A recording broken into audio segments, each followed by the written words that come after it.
Saya ini saat ini bukan CEO lagi, bukan direktur utama lagi dari Citra Marga Nusapala, yaitu pengelola jalan tol.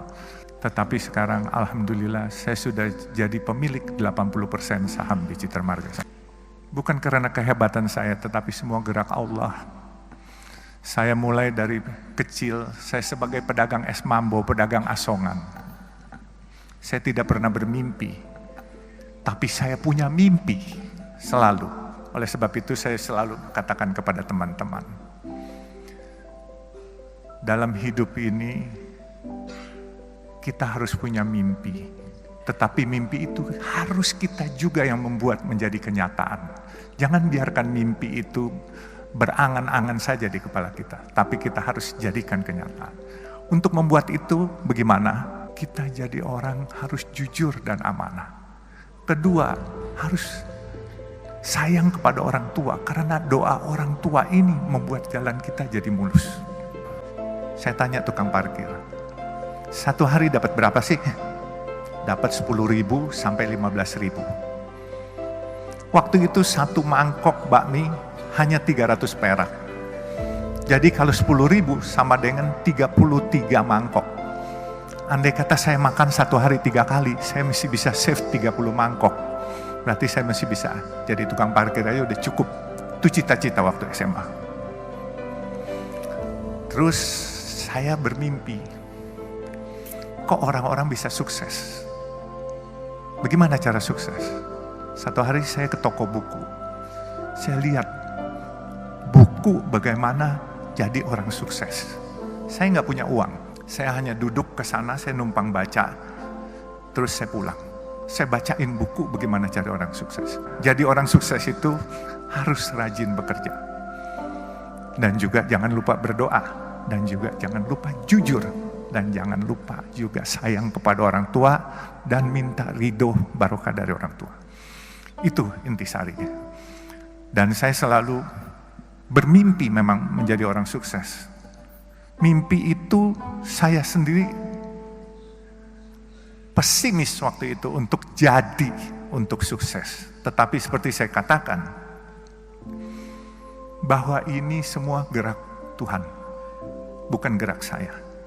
Saya punya usaha kayu dulu di Kalimantan, saya bikin triplex. Tapi waktu Orde Baru, karena saya kurang dekat dengan pemerintahan waktu itu, akhirnya saya dikeluarkan satu surat untuk tidak dilayani dokumentasinya. Akhirnya saya tutup pabrik saya. 11.000 karyawan saya harus pulang ke Jawa itu semua. Dan saya nggak kecil hati. Saya bilang, ya Allah, kalau memang ini rencanamu, nggak apa-apa. 11.000 karyawan bedol desa semua pulang. Saya diam, terus saya coba lagi untuk berusaha lagi. Tetap kadangkala jatuh bangun itu pasti. Ya ada hal-hal waktu 2008, saya ingat itu pabrik tahun 94 saya tutup dan saya 2008 diajak seorang teman. 14 tahun saya pensiun itu ibaratnya nggak ada kerjaan. Diajak seorang teman untuk ikut di perusahaan pemboran minyak lepas pantai. Tapi 1 tahun saya bilang ini bukan bidang saya. Kemudian saya tahun 2012 saya ditawarkan oleh pemegang saham yang sedang berantem. Pemegang saham jalan tol Citra Marga Nusapala Persada. Itu jalan tol dalam kota, dan sekarang ini kalau perusahaan tol swasta terbesar adalah Citra Marga. Saya ceritakan juga, inilah mungkin yang paling penting. Waktu saya masuk di Citra Marga, ini pemegang sahamnya berantem, menanyakan kepada saya, kamu berani nggak jadi direktur utama? Saya bilang, kenapa harus saya? Karena ini raksasa-raksasa lagi pada berantem semua. Waktu itu Citra Marga yang punya adalah Ibu Tutut di antaranya. Terus ada Robi Sumampau, Robi Kete, dan ini naga-naga semua lah.